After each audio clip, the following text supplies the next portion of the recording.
con hacerme un motín aquí. Si yo llevo a Leo con los muchachos, cuidado con hacerme un motín aquí.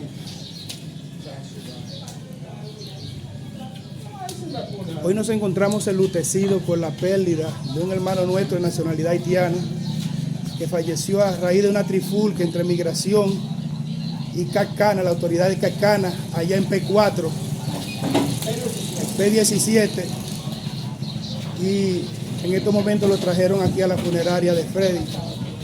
Yo le pregunto a ¿ustedes creen que eso es justo?